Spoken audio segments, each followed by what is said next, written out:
आप देख रहे हैं एसडीएम न्यूज़। मैं रज़ा अंसारी। आज हम ज़मीर क़ादरी साहब के पास आए हैं। ये एमआईएम के एक बहुत अच्छे ज़िम्मेदार नेता माने जाते हैं। महानगर पालिका में भी विरोधी पक्ष नेता रहे हैं। विरोधी पक्ष के दौरान उन्होंने कई काम किए। चलिए इनसे ही कुछ चर्चाएं करते हैं आज के मौजूदा माहौल को लेकर, हालात को लेकर। ज़मीर भाई, आपका एसडीएम न्यूज़ चैनल में खैर मकदम है। मेरा पहला सवाल ये है कि आज जैसा लॉकडाउन के लिए कि लोग परेशान हैं, तो आपकी पार्टी अगर लगता है या नहीं लगता है, इस सूरत हाल में आपका इंडिविजुअल और आपकी पार्टी का मौक़िफ़ क्या है? नहीं, हमारे पास तो आपने बार बार देखा होगा कि मजलिस इत्तेहादुल मुस्लिमीन जो है शुरू से है तो लॉकडाउन के ख़िलाफ़ रही है। उसकी कई वजूहत है। ख़ुद हमारे रुकन पार्लियामेंट अली जनाब इम्तियाज़ जलील साहब बार बार इस बात का जिक्र करते रहे हैं कि लॉकडाउन लगाइए, माना की बीमारी है, बहुत ख़तरनाक रुख इख्तियार कर गई है, दूसरी लहर पूरी तरह फैल गई है, लेकिन इन गरीबों का क्या होगा जो यौमिया उजरत पर काम करते हैं, जो दिन में काम करते हैं, शाम में खाना खाते हैं, उनके बच्चे बाप का इंतज़ार करते हैं कि वो कुछ पैसे लाएंगे तो फिर घर में रोटी पकेगी। इन हालात में अगर हम पिछले 1 साल का जायज़ा लें तो जो हालात थी गरीबों की, वो इस कदर गरीब हो चुके हैं कि अब उनके घर में खाने और पीने का बड़ा मसला पैदा हो गया है। जो किराए से रहते थे वो किराया नहीं दे पा रहे, उन्हें मकानात से खाली कर दिया गया है। हुकूमत ने कोई इमदाद नहीं की। 500 रुपये की भीख है तो हमारे मुल्क के वज़ीर आज़म ने पेश की थी और बड़ा उसके ऊपर भी बड़े तस्करे जारू थे। हमारी गोदी मीडिया जो है वो बड़ा जिक्र कर रही थी कि नरेंद्र मोदी ने बहुत अच्छा काम किया, कुछ लोगों को अनाज दिया राशन के मार्फत और कुछ लोगों को 500 रुपये की भीख दी। लेकिन हकीकत ये है कि आज 500 रुपये एक दिन के लिए भी नहीं पूरे होते हैं। आप खुद जानते हैं कि हर चीज़ की कीमतें इतनी बढ़ गई है लॉकडाउन के बाद से, कोरोना बीमारी के बाद से।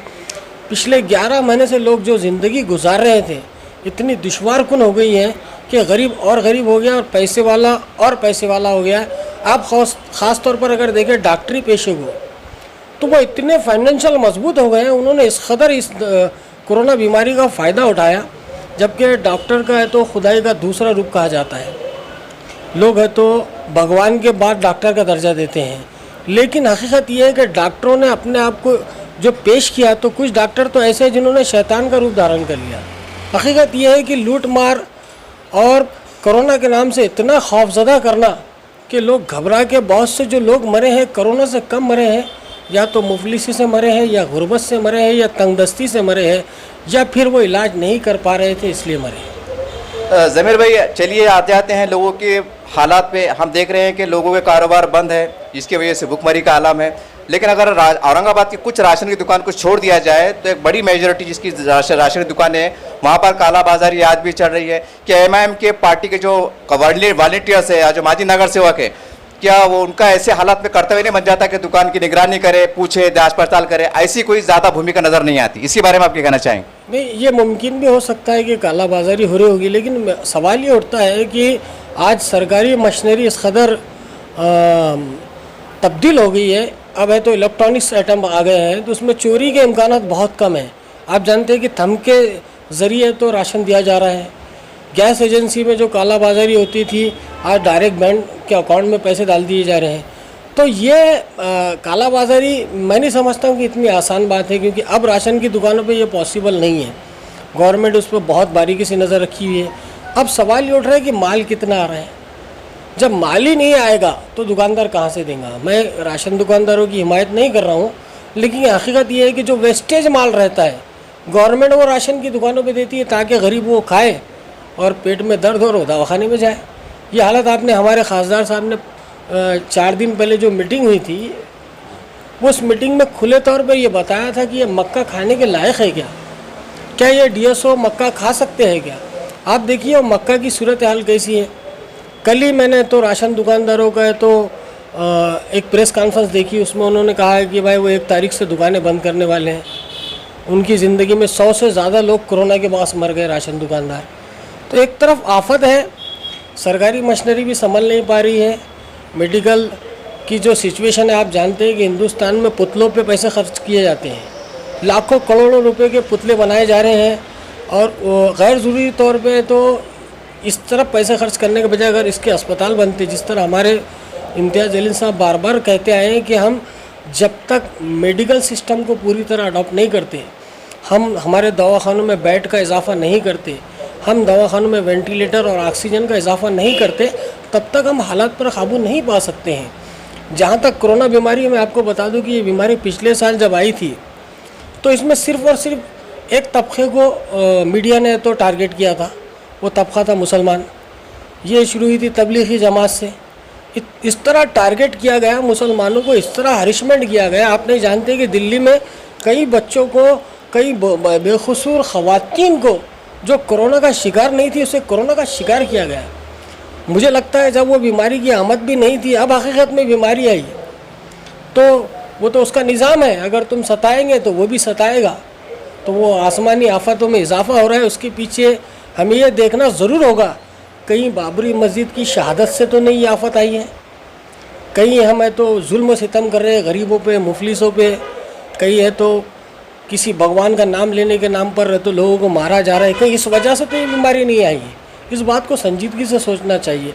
और एक जो सबसे अहम बात है कि जब भी लॉकडाउन लगता है सबसे पहले तो मनादिर, मसाजिद और इबादत गाहों को बंद करने की बात की जाती है, जबकि वही खुदा हमको बचा सकता है, वही भगवान हमें बचा सकता है जिसके सजदे में जाकर हम माफ़ी मांगे, हमारे गुनाहों, हमारे जो गुनाह हुए हैं उससे हम माफ़ी मांगे, ताकि हमारे गुनाहों की बदौलत दूसरों पर यह आफत ना आए। हर इंसान अगर माफ़ी मांग ले उससे, हो सकता है वो माफ़ कर देगा। क्योंकि जो भी बीमारी आती है इस तरह की, जिस तरह इससे पहले भी बहुत सी बीमारियाँ ऐसी आई है सदियों में, ये जो बीमारी है मैं समझता हूँ हिंदुस्तान की तारीख़ में शायद पहली होगी जिसने हिंदुस्तान को खोखला कर दिया है, पूरी दुनिया को खोखला कर दिया है।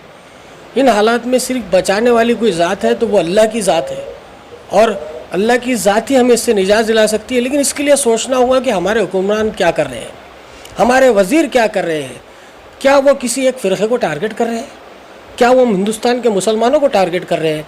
इस बात पर हमको संजीदगी से सोचना पड़ेगा। जब तक हम सोचेंगे नहीं इंशाल्लाह इसका मुकाबला नहीं कर सकते। डॉक्टर के पास इसका इलाज नहीं कहते हैं, लेकिन डॉक्टर उसको अच्छा करके फ़ीस ले रहा है, ये भी सोचने वाली बात है। जब कोरोना का कोई इलाज नहीं तो बीमार मरीज़ अच्छा कैसा हो रहा है। ये बहुत सी बातें हैं। मुझे तो ये लगता है कि सीधा सीधा हम अल्लाह से माफ़ी मांगे, हमारे गुनाहों से माफ़ी मांगे। हम ये भी सोचें कि कहीं बाबरी मस्जिद की शहादत का रीज़न तो नहीं है, कहीं ऐसा तो नहीं हुआ कि अदालत ने एक तरफा फैसला कर दिया। ये सब सोचने वाली बातें हैं, क्योंकि वो जब नाराज़ होता है तभी ऐसी वबा आती है, और वबा की जो सूरत हाल है ये सब वही दुरुस्त कर सकता है। अच्छा ज़मीर भाई, हम देखेंगे कि यहाँ से 2-3 के बाद रमज़ान की आमद है, और हम देखते हैं कि हर साल के मौके पर जब भी रमज़ान की आमद होती है तमाम सियासी पार्टियों की जानिब से, कमिश्नर साहब से, कलेक्टर साहब से नुमाइंदगी होती है कि बाज़ार कहाँ लगेंगे, और लाइट के मसले हैं, पानी के मसले हैं, कचरे साफ़ सफाई के मसले। अभी भी रमज़ान की आमद है, लेकिन किसी पार्टी की तरफ से भी ये इस तरह की नुमाइंदगी दिख रही नहीं कि भाई हमारे बाज़ार कहाँ लगेंगे और महल्ले में पानी कैसे आएगा, कचरे की साफ़ सफाई, इस तरह पर कोई नुमाइंदगी नहीं हुई। अब की बार ऐसा देखा जा रहा है कि आप इसके ऊपर आप क्या कहना चाहेंगे? नहीं, पिछले साल की भी आप सूरत हाल याद कीजिए। हमने पूरा रमज़ान है तो अपने घरों में गुजारा था, घरों में ही नमाज़ें पढ़ी थी। मुझे लगता था कि ये साल कम से कम 2021 में ऐसा नहीं होगा, लेकिन घुमा फिरा के वो आफत फिर से लाई गई है। आपका सवाल एकदम दुरुस्त है।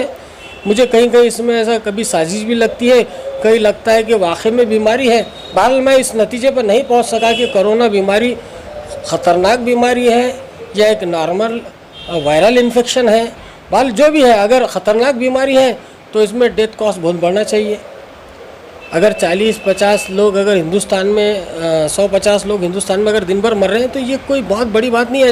इतने लोग तो आम दिनों में भी हमारे पास से जाते हैं, क्योंकि हमारा मुल्क है तो 135 करोड़ की आबादी वाला मुल्क है, तो लिहाजा इतनी अमवात तो होती रहेंगी। क्योंकि जो अमवात का हम रेशियो देख रहे हैं, जो रिकॉर्ड देख रहे हैं, उसमें सब 60 साल, 70 साल, 80 साल, 85 साल ऐसे मरीज़ों की मौत हो रही है, जो आमतौर पर अगर हम घाटी का भी, औरंगाबाद का ही जिक्र करें तो उसमें भी ऐसा 15, 20, 25 पेशेंट रोज़ मरते थे। ये अलग बात है कि अब कोरोना के नाम से लोग उनका अंतिम संस्कार करने को खौफजदा हो रहे हैं। लोग है तो बाप की लाश लेने को बच्चा तैयार नहीं हो रहा। ऐसे भी वाक़यात हमने देखे। इन हालात में कुछ बच्चे जो औरंगाबाद में काम कर रहे हैं या हिंदुस्तान भर में काम कर रहे हैं, आप जानते हैं कि हिंदुस्तान में 2 फ़िरक़े हैं जो आफत में सबसे सामने आते हैं, सबसे पहले सामने आते हैं। एक फ़िरक़ा है जिसका नाम है मुसलमान, दूसरा फ़िरक़ा है सिख बरादरी का। ये लोग आफतों में सबसे पहले आते हैं, और मैं समझता हूँ मुल्क की आज़ादी में भी इन्हीं दोनों लोगों ने बहुत अहम रोल अदा किया था। अच्छा ज़मीर भाई, मेरा आखिरी सवाल ये आपसे कि हम देख रहे हैं कि जब से कॉर्पोरेटरों का जो तो कॉर्पोरेट मेंबरशिप ख़त्म हुई, उसके बाद से लगातार हम देख रहे हैं, अगर कुछ चुनिंदा बात को छोड़ दिया जाए तो बहुत से वार्डों में काम नहीं हो पा रहे, काम हो नहीं पा रहे, जनता को बहुत शिकायत है। कि आपको क्या लगता है कि जो हमारे एक्स नगर सेवक है वो काम नहीं कर पा रहे हैं, या कमिश्नर साहब उनको इजी ले रहे हैं, या कोई तरह की साजिश है? आपको क्या लगता है? नहीं, साजिश की बात तो नहीं। जब बाडी ख़त्म हो गई तो वो कारपोरेटर नहीं होता। और कारपोरेशन इंतज़ामिया इस बात को बहुत फ़ायदा उठा रही है। उनको मालूम है कि अभी फ़िलहाल बाडी नहीं है, 1 साल हो गया, 23 तारीख को 1 साल पूरा हो जाएगा। कारपोरेटर्स कहाँ से काम करेंगे अगर कोई बजट ही ना हो? कारपोरेशन में इससे पहले 30,000 करोड़ का बजट था, जो 12,000 करोड़ का बजट का अभी पेश किया गया हाल में। तो बजट नहीं है, कारपोरेशन में पैसे नहीं है। कारपोरेशन में जो अमाउंट था वो कोरोना के नाम पे खर्च किया जा रहा है। आप जानते हैं कि मुझे लगता है 1 करोड़ के सिर्फ 3 ठोके गए।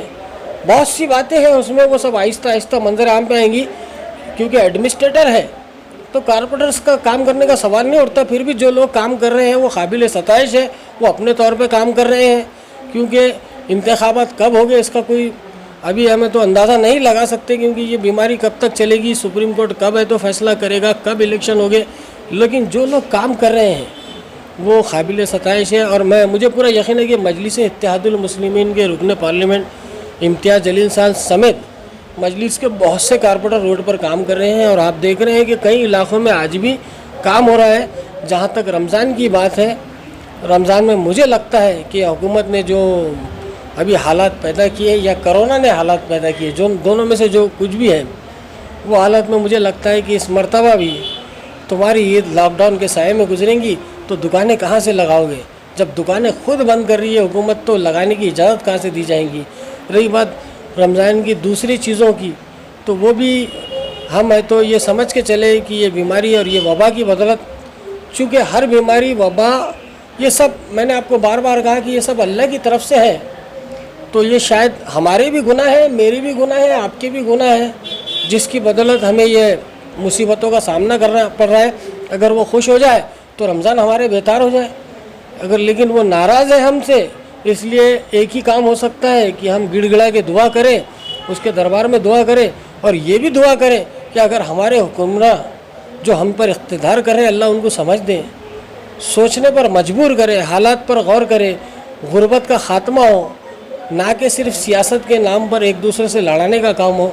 हमारा मुल्क जब तक मुत्तहिद नहीं होता, हम एक दूसरे से मोहब्बत नहीं करते, तब तक हम तरक्की नहीं कर सकते। हम एक दूसरे के मज़हब और इबादत गाहों की हिफाजत ख़ुद नहीं करते एक दूसरे की, तब तक हम तरक्की नहीं कर सकते। इन बातों को बहुत संजीदगी से गौर करना पड़ेगा। और हम अगर ये गौर नहीं करते हैं तो ना जाने ये कोरोना बीमारी कब तक चलेगी, इसकी कोई गारंटी नहीं है। क्योंकि वैक्सीन आने के बाद भी लोग बीमार पड़ रहे हैं, वैक्सीन के भी कोई रिज़ल्ट बहुत अच्छे आ रहे नहीं हैं। अब देखना यह है कि जो हम शमशान भूमियों में और ख़बरस्तानों में लाशों का ढेर देख रहे हैं, क्या ये वाकई कोरोना से मर रहे हैं या कोई और दूसरी आफत है कि ये तो अल्लाह ही जानता है। बाल हकीकत ये है कि सारी बातों का नतीजा ये है कि हम अपने गुनाहों से माफ़ी मांगें। हमारे हुक्मरानों को भी चाहिए कि वो अपनी सियासत को छोड़ के मासूम ज़िंदगी को ख़त्म होने से बचाने की कोशिश करें। ये थे ज़मीर अहमद कादरी साहब, जिन्होंने बहुत संजीदगी के साथ हम समझते हैं कि पूरे इंसानियत को एक पैगाम दिया है। और जैसा इन्होंने जानकारी दी, बताया है कि हमारा देश एक लोकतंत्र है, लोकशाही है, और यहाँ पर मज़हब की गुंजाइश नहीं, क्योंकि मज़हब की बुनियाद पर हुकूमत नहीं होती। लेकिन इन्होंने एक बहुत बड़ा संदेश दिया है। हम समझते हैं कि तमाम देश के वो नेता, वो साधु संत, वो सुन रहे होंगे कि एक ऊपर वाला है जिसे हम भगवान कहते हैं, राम कहते हैं, गॉड कहते हैं, और वही दुनिया चलाता है। उसी के आशीर्वाद से जो है तो संकट दूर होते हैं। अगर हम वो दरबार बंद कर देंगे, उसके आगे झुकना बंद कर देंगे और दुनिया से डरना शुरू कर देंगे, तो कहीं ना कहीं वही भगवान, वही अल्लाह हमें मजबूर करेगा, हमें परेशान करेगा। यही कुछ संदेश देना चाह रहे थे। और इनकी विशेषता ये रही, इन्होंने कहा है कि हमें मानवता को फैलाना है, इंसानियत के लिए काम करना है। अगर हम इसमें सफल हो पाते हैं तो हम समझते हैं हम कोरोना से बहुत जल्द निजात पा लेंगे। शायद कोई संदेश ये दे पा रहे थे, और हम समझते हैं जहां तक हमारी आवाज़ पहुंच रही है और उन्हीं को इनसे प्रेरणा लेने की ज़रूरत।